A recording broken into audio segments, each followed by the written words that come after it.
I'm Utes and Firebird. We're at the National Holden Motor Museum in Echuca.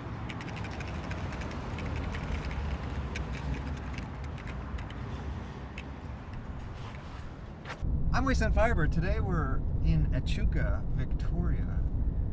We're going to visit the National Holden Museum before it closes, and all the cars are returned to their owners or auctioned off.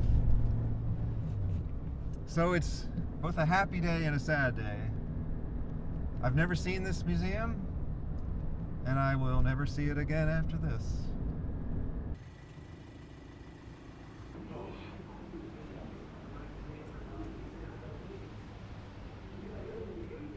Yeah, I was born here.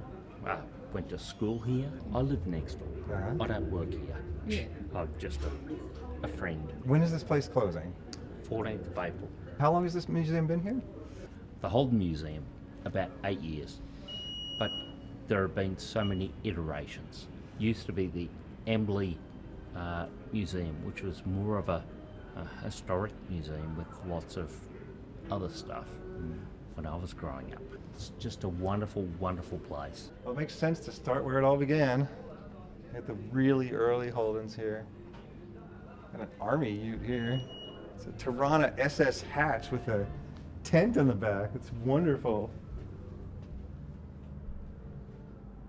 You get to drive your sports car around without any compromises.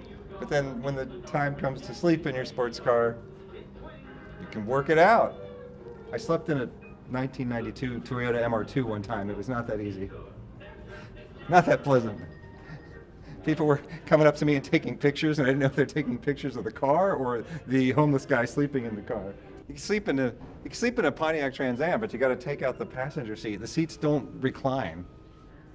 I tried sleeping in the back of it once. That was very unpleasant. This one is just in wonderful condition. If I'd had an Australian grandmother, she would have driven me around in this. What did your grandmother used to drive? Toyota station wagons. My grandmother would usually get my parents' old station wagons. And so if you missed a car from your childhood, you could actually just go visit grandma and you could see the car again. South African Monaro. Well, that's wonderful. I've always been pretty much under the impression that Australia made cars for Australia, not for the rest of the world, but they often did make cars for the rest of the world.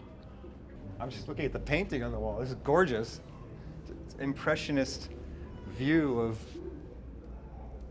Holden building by Australian. It's a tough question.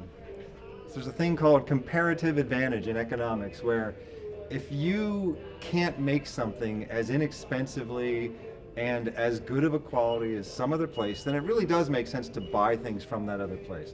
But at the same time, I'm completely aware of the fact and in agreement with the fact that if you are able to independently produce things in your own country, there are a lot of advantages to that, and there's a lot of pride in that. Starting to get a feeling I'm going to be looking up some vintage racing footage later for this one. Hardy Ferodo. Yeah.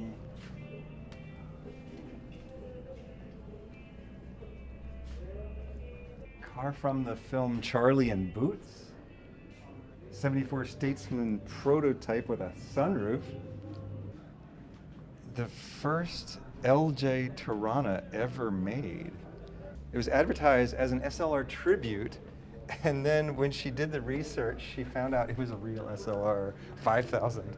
It's the one time the advertisement is lying about the car and saying that it's not as good as it actually is. Barbados Green GTS 350 Sunburst Metallic. It's a very 70s color. From the side, it looks very business-like, and then from the front, you see the stripes. Looks very aggressive. Do not enter, restricted area. I wasn't really planning on trying to enter, but I guess telling me about the hidden passageway now. Now I'm curious. How could I possibly enter? Holden Fisherman's Bend. The Vegemite factory. You can smell it from. Vegemite and Holden's all in the same town. What else? Of course. What else do you need? My new Holden smells like Vegemite. Well, what else would you want it to smell like? Got some prototypes in here. WGR Group A, Wayne Gardner Racing. Oh, there we go. I don't even know how to describe this color of green on this Maloo. Avocado green HSV GTS Maloo. Echuca Holden Motor Museum. If you're going to be auctioning this one, let me know. This one is the last Australian-built Holden Ute off the production line. Oh, that's sad. October 18th, 2017. Oh, look at this wide body kit on this Holden. Look at these fenders. I guess I shouldn't say kit. I should say, look at this stock wide body on this Holden. These fenders are awesome. I found it sad when Pontiac went out of business, and right before Pontiac went out of business, they had this last hurrah of the G8 and the GTO, and Holden was going through its own last hurrahs. These cars are great. These cars are perfect. They're the pinnacle of internal combustion motoring. This is an end of an era that can never be recaptured.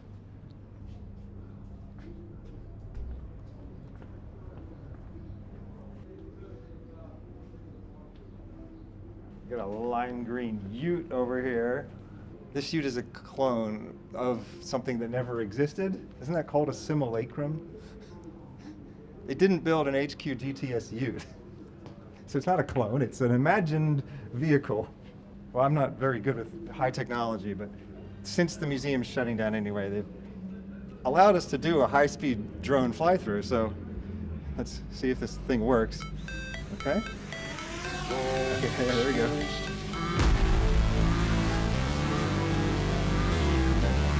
Rotate. There we go.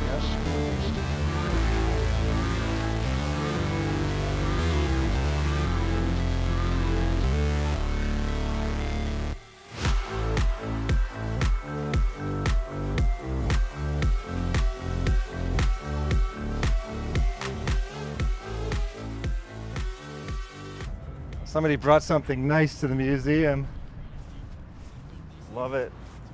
This has been your last chance to see the National Holden Motor Museum in Echuca. And my last chance to see it too. This has been my first and last visit to the National Holden Motor Museum in Echuca. I'm Wasteland Firebird. Thank you for inviting me into your home or onto your portable device. Have a good night. Thanks to Matt Skelly for the camera work.